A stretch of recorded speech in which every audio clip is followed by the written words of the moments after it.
Biasanya kitab-kitab terjemahan Wahabi itu memang cukup provokatif dan dengan narasi yang memang siapapun yang nggak pernah mondok pasti tertarik. Misalnya begini, cerita bid'ah misalnya.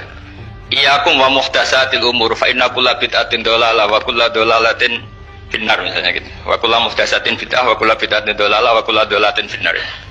Ada yang baca wa kullu bid'atin dhalalah wa kullu dhalalatin finnar. Terus beliau meneruskannya begini, kata bin Bas. Hadza huwa Rasulullah. Hakama bi annal bid'ah kullaha dhalalah. Terus diteruskan. Wajar asy-Syafi'i faqasama ila hasanatin wa dhalalatin wa sayyi'atin.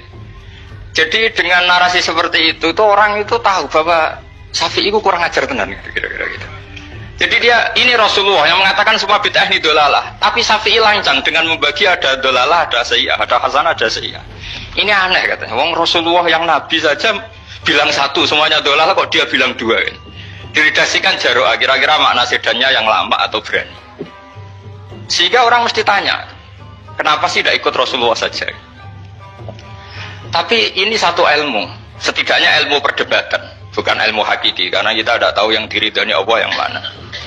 Tapi kemudian Sayyid Muhammad dalam kitab Abwaabul Faros juga dalam kitab-kitab beliau menyanggah itu dengan mengatakan jika makna bid'ah adalah yang nggak pernah dilakukan Rasulullah, itu salah besar. Terus beliau cerita sekian hal, termasuk yang diceritakan adalah ada seorang sahabat ketika sholat dengan Rasulullah tidak pakai doa mainstream, yaitu ketika i'tidal sahabat tadi bilang alhamdulillah hamdan katsiran thayyiban mubarakan fi. Setelah itu setelah Nabi habis sholat umul qail, siapa tadi yang melafadzkan itu? Semua sahabat diam karena takut disalahkan. Tapi apa yang dikatakan Nabi? Tidak, saya tidak akan nyalahkan. Saya tadi melihat isna asra malakan. Saya tadi melihat 12 malaikat. Yabtadiruna ayyuhum yaktubu awwalu kata. Semuanya itu bergegas siapa yang nulis awal. Terus kata sahabat tadi, ha anada ya Rasulullah. Padahal ini satu kalimat yang bahkan Rasulullah tidak mengajarkan dan Rasulullah bahkan iskal. Kenapa ada kalimat itu? Tapi toh dibenarkan oleh Allah dan Rasul. Cerita Sayyid Muhammad kedua adalah ada sahabat setiap ngimami itu main kulhu. Wah, ngimami apa saja main kulhu. Singkat cerita makmumnya tuh gerutu. Ini orang kok main kulhu terus ini. Setelah dilaporkan ke Rasulullah, ditanya sama Rasulullah, kenapa kamu main kulhu ini? Dilaporkan ke saya. Kata si musolli tadi, imam tadi, di annaha sifatur rahman. Dalam surat itu semua sifatnya Allah. Maka fa'ana uhibbuha. Saya senang itu. Apa kata Rasulullah? Saya disuruh bilang Allah ke kamu bahwa Allah mencintai kamu karena kamu mencintai kulhu.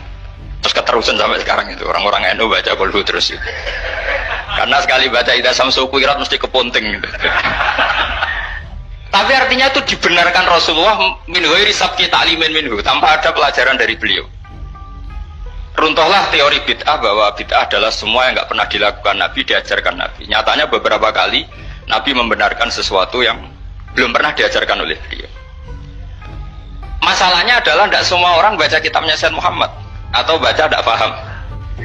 Nah, sementara kitab Hadhihi Mafahimuna itu diterbitkan secara masif oleh pemerintahan Arab Saudi dan ada terjemahnya lagi, sehingga yang nggak bisa Arabnya bisa terjemahnya.